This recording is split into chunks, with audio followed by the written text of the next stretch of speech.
അതോടൊപ്പം സൂചിപ്പിക്കാനുള്ള ഒരു കാര്യം, സഹോദരങ്ങളെ, അറഫ ദിവസവുമായി ബന്ധപ്പെട്ട് പണ്ഡിതന്മാർക്കിടയിൽ അഭിപ്രായ വ്യത്യാസമുള്ള ഒരു മസലയാണ്, അഹ്ലുസുന്നയുടെ ഉലമാക്കൾക്കിടയിൽ അഭിപ്രായ വ്യത്യാസമുള്ള ഒരു മസലയാണ് അറഫ ദിവസം പരിഗണിക്കപ്പെടുക സൗദിയിലുള്ള അവസ്ഥ നോക്കിയിട്ടാണോ അതല്ല ഓരോരോ നാട്ടിലെ കാഴ്ചയുടെ അടിസ്ഥാനത്തിലാണോ എന്നുള്ളത്. ഇത് അഹ്ലുസുന്നയുടെ ഉലമാക്കൾക്കിടയിൽ അഭിപ്രായ വ്യത്യാസമുള്ള മസലയാണ്. അതുകൊണ്ട് സഹോദര, ഇതിലേതൊരു അഭിപ്രായം ഒരു വ്യക്തി സ്വീകരിച്ചാലും അവരെ വിമർശിക്കാൻ പാടില്ല, അവരെ കുറ്റപ്പെടുത്താൻ പാടില്ല. ഷെയ്ഖുൽ ഇസ്ലാം ഇബ്നു തൈമിയ്യ റഹിമഹുള്ള പറഞ്ഞതുപോലെ ഇത്തരത്തിലുള്ള മസായിലുകളിൽ അനുവദിക്കപ്പെടുക അൽ മുബാഹസതു ബിൽ ഹുജജിൽ ഇൽമിയ്യ, ഇൽമിയായ വാക്കുകൾ വെച്ച് ഇൽമിയായ തെളിവുകൾ നിരത്തി പരസ്പരം വിഷയങ്ങൾ ചർച്ച ചെയ്യാമെന്നതിലുപരി അങ്ങനെ ആരെങ്കിലും നോമ്പനുഷ്ഠിച്ചാൽ അവരെ കുറ്റം പറയാൻ അല്ലെങ്കിൽ അവരെ ചീത്ത പറയാൻ ഒരു കാരണവശാലും നമ്മൾ പോകരുത്. അത്തരത്തിലുള്ള തർക്കത്തിലേക്ക് നാം പോയാൽ ഒരു പക്ഷേ നമ്മുടെ നോമ്പ് തന്നെ അത് ബാത്തിലാക്കുന്ന ഒരു അവസ്ഥയുണ്ടാകും എന്നതിനെ നാം ഭയപ്പെടുക. റസൂൽ സല്ലല്ലാഹു അലൈഹി വസല്ലം തങ്ങൾ പറഞ്ഞു, മാ ളല്ല ഖൗമുൻ ബഅദ ഹുദാ കാനൂ അലൈഹി ഇല്ലാ ഊതുൽ ജദൽ. സന്മാർഗത്തിലായിരിക്കുന്ന ഒരു സമുദായത്തെ വഴികേടിലാക്കാൻ അവർക്ക് നൽകപ്പെടുക തർക്കമാണ് എന്ന് റസൂൽ സല്ലല്ലാഹു അലൈഹി വസല്ലം തങ്ങൾ പറഞ്ഞു. മുല്ല അലി അൽ ഖാരി അദ്ദേഹത്തിന്റെ മിർഖാത്തുൽ മഫാതീഹിൽ ഇത് വിശദീകരിച്ചുകൊണ്ട് പറയുന്നു, അനാവശ്യമായ തർക്കങ്ങൾ, വെറുതെ തന്റെ വാദം ജയിക്കണമെന്ന ത്വരയോടുകൂടി നടത്തുന്ന തർക്കങ്ങൾ ഈ ഹദീസിൽ ഉൾപ്പെടുമെന്ന് മുല്ല അലി അൽ ഖാരി റഹിമഹുല്ല അദ്ദേഹത്തിന്റെ മിർഖാത്തുൽ മഫാതീഹിൽ പറഞ്ഞതായി കാണാം. റസൂൽ സല്ലല്ലാഹു അലൈഹി വസല്ലം പറഞ്ഞതായി അബൂ ഉമാമത്ത് അൽ ബാഹിലി സുദയ്യ് ഇബ്നു അജ്ലാൻ റളിയല്ലാഹു അൻഹുവിന്റെ ഹദീസിൽ കാണാം. അവിടുന്ന് പറഞ്ഞു, അന സഈമുൻ ബിബൈത്തിൻ ഫീ റബദിൽ ജന്ന ലിമൻ തറക്കൽ ജിദാല വഇൻ കാന മുഹിഖ. തന്റെ ഭാഗത്താണ് സത്യമെന്നറിഞ്ഞിട്ടും തർക്കം ഉപേക്ഷിക്കുന്നവന് സ്വർഗത്തിന്റെ അതിരുകളിൽ ഞാൻ വീട് വാഗ്ദാനം ചെയ്യുന്നു എന്ന് അള്ളാഹുവിന്റെ റസൂൽ സല്ലല്ലാഹു അലൈഹി വസല്ലം പറഞ്ഞിട്ടുണ്ട്. എങ്കിൽ സഹോദരങ്ങളെ, ഇത്തരത്തിലുള്ള ഫിഖ്ഹിയായ മസായിലുകളിൽ ഒരു കാരണവശാലും തർക്കം നമുക്ക് പാടില്ല. നമ്മുടെ മുൻഗാമികളായ ഉലമാക്കൾ, നിങ്ങൾ അവരെ കുറിച്ച് പഠിക്കുക.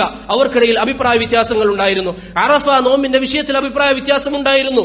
സൗദിയുടെ കൂടെയാകണോ അതല്ല ഓരോരോ നാടിന്റെ കൂടെയാകണോ എന്ന വിഷയത്തിൽ അഭിപ്രായ ഭിന്നതയുണ്ടായിരുന്നു.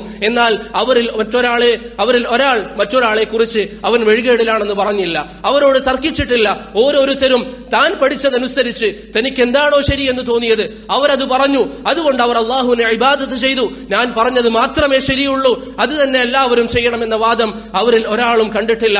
അവർ പരസ്പരം ബഹുമാനിച്ചു, അവർ പരസ്പരം ആദരിച്ചു. അതുകൊണ്ട് സഹോദര, നിനക്കൊരു മെസ്സേജ് വന്നാൽ, നീ എവിടെയെങ്കിലും എന്തെങ്കിലും കണ്ടാൽ അതിന്റെ താഴെ നീ അടിക്കുറിപ്പ് എഴുതുമ്പോൾ, അതിനെക്കുറിച്ച് നീ സംസാരിക്കുമ്പോൾ നീ അറിയുക, നിന്റെ എഴുത്ത്, നിന്റെ സംസാരം, നിന്റെ ഓരോരോ വാക്ക് അതിനെക്കുറിച്ച് റബ്ബിന്റെ മുമ്പിൽ ചോദ്യം ചെയ്യപ്പെടുക തന്നെ ചെയ്യും. അനാവശ്യമായി നീ തർക്കിക്കുകയാണെങ്കിൽ ആ തർക്കം നിന്നെ സംബന്ധിച്ചിടത്തോളം ഹറാമാണ്. ഇമാം അഹ്മദ് ബിൻ ഹംബൽ റഹിമഹുല്ല അദ്ദേഹത്തിന്റെ ഉസൂലുസ് സുന്നയുടെ 1-ാം ഭാഗത്തിൽ പറയുന്നത് തന്നെ ദീനിന്റെ അടിസ്ഥാനങ്ങളിൽപ്പെട്ടതാണ് തർക്കം ഉപേക്ഷിക്കുക എന്നുള്ളത്. അതുകൊണ്ട് സഹോദരങ്ങളെ, നിങ്ങളോട് ആരെങ്കിലും തർക്കിക്കാൻ വന്നാലും അവരോട് തർക്കിക്കാതിരിക്കുക. നിങ്ങൾ എന്താണോ ഈ വിഷയത്തിൽ മനസ്സിലാക്കുന്നത് അതനുസരിച്ച് നോമ്പെടുക്കുക.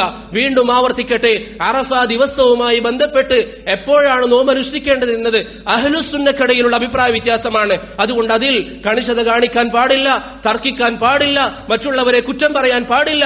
അങ്ങനെ കുറ്റം പറയുന്നതിനേക്കാൾ നല്ലത് നീ ആ ദിവസത്തെ നോമ്പ് ഒഴിവാക്കലായിരിക്കും. കാരണം നോമ്പ് സുന്നത്താണ്, തർക്കം ഹറാമാണ്. അതുകൊണ്ട് ആ ഒരു ബോധം നമുക്കുണ്ടാവുക, നമ്മുടെ നാവിനെ നിയന്ത്രിക്കുക. ഈ ദിവസങ്ങളിൽ ഒരു കാരണവശാലും അനാവശ്യമായ ഒരു ചർച്ചകളിലേക്കും നാം പോവാതിരിക്കുക. അല്ലാഹു സുബ്ഹാനഹു വ തആല ഹഖ് ഹഖായി മനസ്സിലാക്കാനും അല്ലാഹു തൃപ്തിപ്പെടുന്ന രൂപത്തിൽ പ്രവർത്തിക്കാനും നമുക്കേവർക്കും തൗഫീഖ് നൽകി അനുഗ്രഹിക്കുമാറാകട്ടെ. സഹോദരങ്ങളെ, ഇത് അല്ലാഹുവിന്റെ ദീനാണ്. അദ്ദീനു ദീനുല്ലാഹ് വൽ അംറു അംറുല്ലാഹ്. അല്ലാഹുവിന്റെ ദീനിനെ അവൻ പൂർത്തീകരിക്കുക തന്നെ ചെയ്യും. അതുകൊണ്ട് ഇസ്ലാം അനുവദിക്കാത്ത വിഷയങ്ങളിൽ തർക്കിച്ച് നമ്മുടെ ആവേശം കാണിച്ച് നമ്മുടെ ഭാഗം ന്യായീകരിക്കാൻ എന്തെങ്കിലുമൊക്കെ പറഞ്ഞ് നാമാണ് ഏറ്റവും മികച്ചു നിൽക്കുന്നവൻ എന്ന ഭാഗം വരുത്തി തീർക്കേണ്ട ആവശ്യമൊന്നുമില്ല. ഇത് അള്ളാഹുവിന്റെ ദീനാണ്, അത് അവൻ സംരക്ഷിക്കുക തന്നെ ചെയ്യും. അതുകൊണ്ട് ഹക്ക് മനസ്സിലാക്കാൻ ശ്രമിക്കുക, അള്ളാഹുവിനോട് നിരന്തരം ദുആ ചെയ്യുക. അള്ളാഹുവെ ഹക്ക് മനസ്സിലാക്കാനും ഹക്ക് മുറുകെ പിടിക്കാനും തൗഫീഖ് നൽകണം എന്ന ദുആ മുറുകെ പിടിക്കുക. അള്ളാഹു സുബ്ഹാനഹു വ തആല ഹക്കിന് വേണ്ടി നിലകൊള്ളാൻ നമുക്കേവർക്കും തൗഫീഖ് നൽകി അനുഗ്രഹിക്കുമാറാകട്ടെ.